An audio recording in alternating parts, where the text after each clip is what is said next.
আজ আমি এক ভয়ঙ্কর শয়তানের গল্প বলবো, না বানায় বলবো না, প্রমাণ সহকারেই বলবো। এই শয়তানি যারা করে তারা কিন্তু সমাজের সবচেয়ে সম্মানিত মানুষ। তারা কিভাবে কোন ঘটনা দিয়ে কি ন্যারেটিভ তৈরি করে, কারা করে, কিভাবে করে, সেই অন্ধকার ক্ষমতার কারাকারির গল্প বলবো।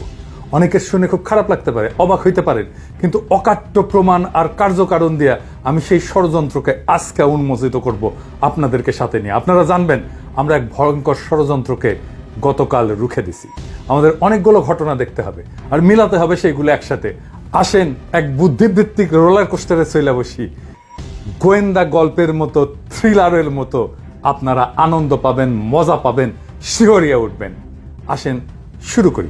জাতিসংঘের মহাসচিব আসলেন, আমরা জানি উনার আসার কি গুরুত্ব সেটাও আমরা জানি, কিন্তু হঠাৎ করিয়া বাংলাদেশের অনলাইন সরগরম হয়ে উঠলো কিনিয়া ধর্ষণের ডামাডোল। মনে হলো বাংলাদেশে ধর্ষণ জিনিসটা ছিলই না, হঠাৎ করে ধর্ষণ বেড়ে গেছে। প্রফেসর ইউনূসের সরকার দেশ চালাইতে পারতেছে না। প্রফেসর ইউনূসের আমলে সব পুরুষ ধর্ষক হইয়া গেছে, ধ্বজভঙ্গ যাদের ছিল তারাও এখন ভালো হইয়া গেছে, আর তারা সব ঝেপে পড়িচ্ছে মায়াদের উপরে, তাই না?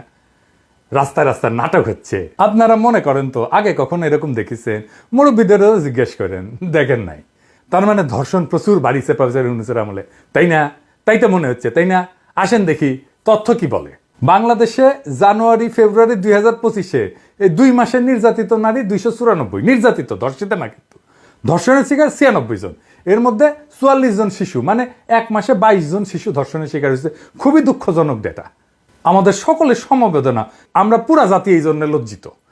আসেন এবার আমরা আমাদের প্রিয় কাডাল রানীর আমলের ডেটা দেখি। 2023 সালে 8 মাসে ধর্ষণের শিকার 493 জন শিশু, রহস্যজনকভাবে মৃত্যু হয়েছে 47 জন কন্যা শিশুর। ওই রহস্যজনক মৃত্যুর সংখ্যাকে যুক্ত করলে 8 মাসে 540 জন শিশু ধর্ষণের শিকার হয়েছে, মানে মাসে প্রায় 68 শিশু ধর্ষণের শিকার হইতো। সেই সময় শিকার হইতো যখন বাংলাদেশ ধনধান্যে পুষ্পে ভরা ছিল। তাহলে এখন কেন বামেরা খেপে উঠলো? দেখেন কিভাবে বামেরা খেপে উঠছে, দেখেন কিভাবে পুলিশের উপরে উস্কানি ছাড়াই লাঠি ছুঁড়ে মারতেছে, দেখেছেন?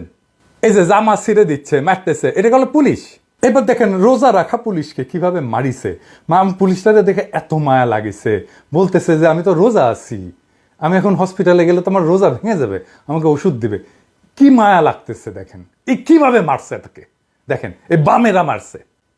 একজন অতিরিক্ত বাবাসী আমার বুক ভরা লাথি মারছে, একবার বুক বরাবর, হঠাৎ করে পিছন থেকে আসি লাথি মারা শুরু করে পিছন দিয়ে। আমরা তাদেরকে না মেরে আমরা এমনি বারবার বাধা দিচ্ছি আর কি, হাত দিয়ে ডালার লাঠি দিয়ে আমরা বাধা দিচ্ছি, আপনারা আসেন। হঠাৎ করে লাথি মারছে আমার, এই আমি রোজা রাখছি, রোজা ভাঙা যাবে না, এখন হাসপাতালের জন্য আছে। কেন বামেরা এখন হারকিউলিস হয়ে উঠলো? আসেন এটা বুঝে দেখি। সরকারের সাফল্য দেখা যায় মাত্র 4টা জিনিসে। অর্থনৈতিক পরিস্থিতি, মানে আপনার খাবার টাবারের দাম কেমন, জিনিসপত্রের দাম কেমন, দাম কমিছে জিনিসের, কমিছে, তাই না? সবুজ টিক চিহ্ন দেন এডিটর সাহেব। দুর্নীতি, এইটা দেখে দুর্নীতি করে এই সরকার, তার শত্রুরাও বলতে পারবে দুর্নীতি করে না, এইখানেও সবুজ মার্ক টিক দেন। 3 নাম্বার, জনগণের আস্থা আছে কিনা, মানে যেটা ভোট টোট দিয়ে তৈরি। এই সরকার যদিও ভোটে আসেনি, কিন্তু তারপরে তো জনগণের আস্থা আছে না, তাই না? আছে, অবশ্যই আছে, এখানেও টিক মার্ক দেন, মাশাল্লাহ। বাকি থাকলো কি? 4 নাম্বার কি? অপরাধ প্রবণতা। এইখানে আমরা কোশ্চেন মার্ক দিয়ে রাখি এডিটর সাহেব, এটা এখনো পর্যন্ত আমরা টিক চিহ্ন দিতে পারতেছি না। অপরাধের মধ্যে বিশেষ করে সেক্সুয়াল ভায়োলেন্স বা ধর্ষণের ঘটনা সরকারের উপরে আস্থা কমায় দেয়, সরকারের জনসমর্থন কমে যায়। এগুলো আমার বানানো কথা না, এগুলো অসংখ্য গবেষণায় প্রমাণিত। তাহলে প্রফেসর ইউনূসের সরকারকে বাম্বু দেওয়ার সবচেয়ে কার্যকর কৌশল কি? আপনি যদি হাসিনা হইতেন কি করতেন? আইন শৃঙ্খলা পরিস্থিতি খারাপ সেটা দেখানোর চেষ্টা করতেন, যত না খারাপ তার চেয়ে বেশি দেখানোর চেষ্টা করতেন, তাই না? পারলেন নিজের টাকা দিয়ে অপরাধীর সাথে চুক্তি করে খুন খারাপি দস্যুতা করতেন, তাই না? আওয়ামী লীগ তো 600 ডাকাতকে ভাড়া করেছিল, তাই না? মনে আছে না? ধরেন ঢাকা শহরে তো কয়েকশো মাস্তান আছে, তাই না? আমি এর মধ্যে 200 মাস্তানকে আলাদা করে কথা বলতাম। আপনারা রাজনীতি করলে চিনবেন সবাইকে, কে কি কইরা খায়, কে মাস্তানি করে, কার শত্রু কে, এগুলো সবই জানতেন। একজনকে ডাইকে কইতাম যে এই এদিকে তোরে তো উই খাইয়া দিতে চায়, তাই না? উই কবি হ ভাই, তাই তো। তো শত্রুর তো শেষ রাখতে নাই, বুঝিস না? আমি তো তোকে অনেক পছন্দ করি, খাইয়া দে। হ্যাঁ, খাইয়া দিয়ে 2 মাস ঘুরে ব্যাংককে আমি টাকা পয়সা দিতেছি, টিকিট করে দিতেছি, আরে টাকাটা রাখ, আমি সামাল দিতেছি, লাগাই দিতাম খুনাখুনি, শিখে দিচ্ছি না সব টেকনিক। এটা রিস্কি, টাইম লাগে, অনেক টাকা লাগে, এটা রিসোর্স ইন্টেন্সিভ গ্যাঞ্জাম। হাসিনার জন্য ডাল ভাত, তবে আমাকে দিলে আমি টেনশনে হার্ট অ্যাটাক করলাম ইনি। যদিও জানি ক্যাঙ্কা করে করে এটা। সংখ্যায় অনেক করতে হয় এই কাজ, আবার মাঠে পুলিশ থাকে, এজেন্সি থাকে, ইনফরমার থাকে, ফাঁস হইয়া যেতে পারে এই পরিকল্পনা, তাহলে তো গোয়া মারা সারা। আর ধরেন বরগুনায় 2টা খুন হইল, ঢাকায় চাপ পড়বে না। তবে এজেন্সিগুলো এই খেলা করে খেলে। সাত্তার সরকার এইভাবে ফেলাইছিল এজেন্সি, আমি ঘটনা জানি, শুনেছি, মানে যাদেরকে দিয়ে করেছিল তাদের কাছেই শুনেছি, একদিন গল্পটা কমুনি। কিন্তু যাই হোক, যেটা কোনো রিস্ক নাই, সংখ্যায় অনেক লাগে না, একটা হইলেই চলে, একটা জায়গা মতো দেশের যে কোনো প্রান্তে হইলে হয়, সেটা হইতেছে ধর্ষণ। এইটারে ঠিক মতো রান্না করতে পারলে কেল্লা ফতে সরকার পইরা যাবে। সরকার এটা থেকেই তো পারবে না। কাজটা তো একজন মানুষ করে ঘরের মধ্যে, কেউ জানে না যে এই কাজ করতে যাইতেছে। কারোর সাথে তো এটা কোয়া যায় না যে আমি কলে করতে যাইতেছি।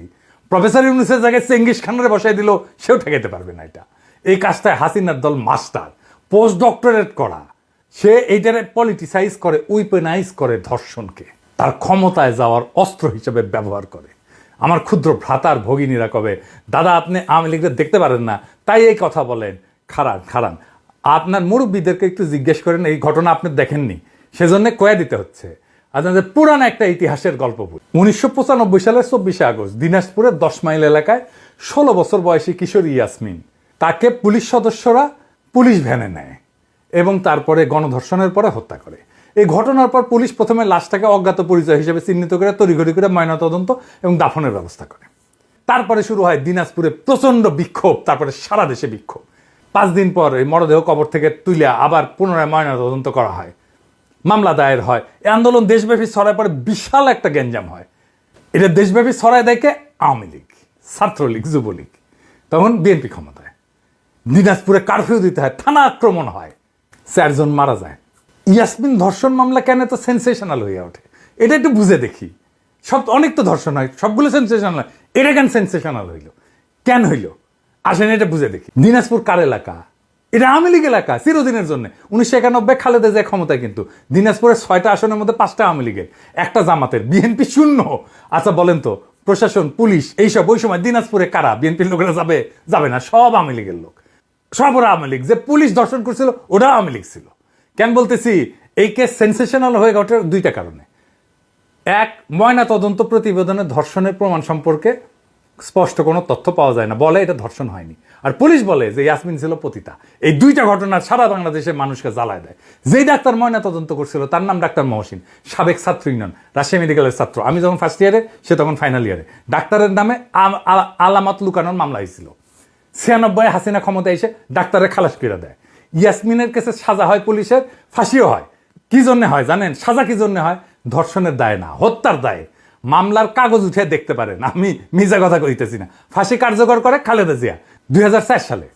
1996 হাসিনার মূল ক্যাম্পেইন ছিল মা বোনদের ইজ্জত রক্ষায় ব্যর্থ বিএনপির বিরুদ্ধে ব্যালটে রায় দিন, হাসিনা জিতে। তো আমি লিগ ইয়াসমিন তো ধর্ষিতা হয় নাই, তুই তো ছেড়ে দিছু ডাক্তারকে, কাগজে কলমে তো তাই। ইয়াসমিন স্তম্ভ করে কে? সিপিবির মহিলা উইং, মহিলা পরিষদ, দেখেছেন?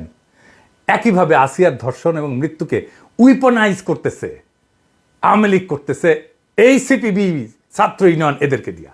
ধর্ষককে গ্রেপ্তার করছে, দ্রুত বিচারের জন্য মামলা করছে। বামের আর কি চায়? ওরা বলুক আর কি চায়, বলতে পারবে না। আসিয়ার ধর্ষণ কেন হইল? এখন তো আসিয়ার মারে আর বাবারে ধরতে হয় যে কেন ওই মাইয়ারে বিয়ে দিছো কেন ওই বাসায়। আসিয়ার ঘটনা তো সেই দিন। আর 2রা মার্চ কেমনে বলে 15ই মার্চ এয়ারপোর্টে জনতার ঢল নামবে, মানে 15 তারিখ তারা কিছু করবে যখন গুতেরেস থাকবে। এইখানেই আসে বামেরা। এই জন্যই 15 তারিখে গণমিছিল ডাকিছে লাকি আক্তার। আওয়ামী লীগ আর বাম মিলে ঠিক করে 2 জায়গায় সমাবেশের ডাক দিবে, শাহবাগ আর শহীদ মিনার। এইটা সাহেব দেখান কারা এই গণজাগরণ মঞ্চে 15 তারিখে গণমিছিলের কথা বলেছে। দেখান, আরো দেখান, আরো দেখান, আরো দেখান, একের পর এক দেখান, দেখাইতে থাকেন। দেখেছেন? দেখেন, দেখেছেন তো 15 তারিখের প্রস্তুতি দেখেছেন আওয়ামী লীগের? আবার দেখান আওয়ামী লীগের সিক্রেট গ্রুপে তারা দেখা কইতেছে লাকির দেখানি পথে যাইতে হবে। সাথে নিচে কে আসে? সন্তুল আর্মাকে, যে কিনা দেশের বিরুদ্ধে যুদ্ধ করছে, যার হাতে আমাদের অসংখ্য সৈনিক আর অফিসারের রক্ত লেগে আছে, যে পার্বত্য চট্টগ্রামকে বিচ্ছিন্ন করতে চেয়েছে বাংলাদেশ থেকে, ইন্ডিয়ার সাহায্য নিয়ে ইন্ডিয়ান মাল পুরাটা। এবার বুঝেছেন তো প্ল্যান? সব ইন্ডিয়ান মাল, সব ইন্ডিয়ান রসুনের গোয়া কেমনে এক জায়গায় মিলিছে। 15 তারিখের ওই গণমিছিলে সুশীল লীগ, আফসোস লীগ, ছাত্রলীগ সবাই নাম তো দিছেই গণমিছিল, 1010 লোক নামানোর পরিকল্পনা নিছিল। অমি পিয়াল বলিছে না 20 তারিখে এয়ারপোর্ট বন্ধ করে দিয়া ছাত্র নেতাদের আটকাইতে বলেছিল না? আপনি প্ল্যান বুঝেছেন? সব ইন্ডিয়ান মাল নামিছে, মার খাইছে পুলিশ, আর প্রথম আলো নিউজ করছে ছাত্র সংগঠনের উপরে হামলা। দেখেছেন তো সব ইন্ডিয়ান মাল কিভাবে নেমে পড়েছে এই ধর্ষণ ইস্যুটাকে উইপেনাইজ করে প্রফেসর ইউনূসের সরকারকে বেসামাল করে দেওয়ার জন্য। আমি বলছি সিপিবি অফিসে আমি দখল করে নেব, ওরা গণমিছিল বাতিল করেছে। সিপিবির লোকেরা হারকিউলিস চাই দিচ্ছে, আমার নামে স্লোগান দিচ্ছে, শুনেন। পিনাকির বিরুদ্ধে লড়াই হবে একসাথে, লড়তে হবে একসাথে পিনাকির বিরুদ্ধে। হ্যাঁ, সিপিবির লোকেরা প্রিন্সরা জিগায়েন যে সে আমার ফোন দিয়া কি কইছে, তারাই জিগায়েন, আমি আর কইলাম না। গ্রেস দিছি কয়েকদিন, প্রিন্স মিয়া জানে কেন গ্রেস দিছি। আমি প্রিন্সরে কইছি ইন্ডিয়ান লেসপেন্সারি বাদ দেন, লাকিরে আর এম এম আকাশকে বহিষ্কার করেন, শাহবাগে অংশ নেওয়ার জন্য ক্ষমা চান, বাকশালে যোগ দেওয়ার জন্য ক্ষমা চান, পার্টিতে ইসলাম বিদ্বেষের চর্চা বন্ধ করেন ঘোষণা দিয়া। আমি তারে কইছি আগামীকাল রক্ষা পাইল আখেরে সারা বাংলাদেশে আপনার অফিস দখল করে নেব। আমি বলছি নিব, আজ হোক কাল হোক, ওইটা আমি নিবই। আমি শুধু সিপিবির পুরানা পল্টন না, সারা দেশের সিপিবির অফিস আমি দখল করে নিব। আমি কয়া দিলাম তো, আমি হঠাৎ কোনো কাজ করি না, তাই আগাম ঘোষণা দিয়ে রাখলাম, হাড্ডি গুঁড়া করে দেব শালা ইন্ডিয়ান দালালের বাচ্চা। আওয়ামী লীগ নিশ্চিন্ত করতে চান আপনারা, সিপিবিরে জয় বাংলা করেন, আওয়ামী লীগ আর ফিরতে পারবে না। সিপিবি জিন্দা থাকলে আওয়ামী লীগ আবার ফিরবে, আমি কয়া দিলাম, লিখে রাখেন। ইন্ডিয়া আবার ফিরবে, আমি কয়া দিলাম, লিখে রাখেন। যেখানেই সিপিবি সেখানেই প্রতিরোধ। ইনকিলাব জিন্দাবাদ।